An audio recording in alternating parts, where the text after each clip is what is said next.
Back in 1999, SNK released a title called SNK vs. Capcom Match of the Millennium for their failed, miserably, handheld called the Neo Geo Pocket Color.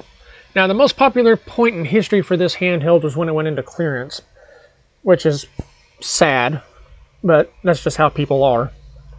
Anyhow, SNK made a rather interesting title there for their 16-bit handheld.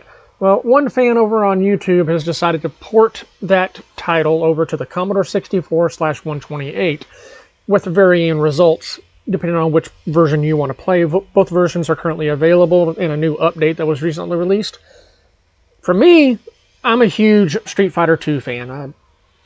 First time I played the game in an arcade in a bowling alley out here in the middle of the sticks in Arkansas, I was hooked. And when I found out it was coming home to the Super Nintendo, that made it clear to me that I needed to get a Super Nintendo.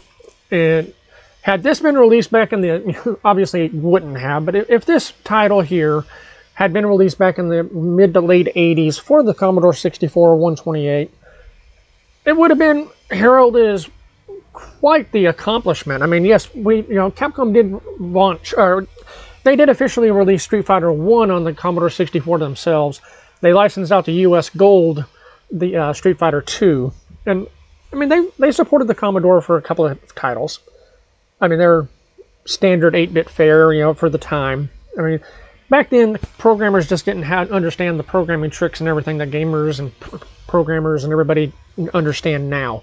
I mean, we've had 40 years almost with this system, with the Commodore 64, to eke out performance and learn new things on how to do this and that. Now, the differences between the Commodore 64 version and the Commodore 128 version is the fact that the level scrolls. You just have more play area in the Commodore 128 version.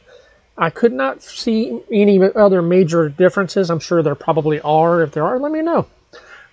This is just a quick playthrough just to see how the game played. It plays horrendous on a keyboard, as you can tell by the footage that I captured playing in the background.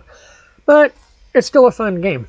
If you're an SNK versus Capcom fan, here you go. This is definitely one worth picking up. I mean, it's free.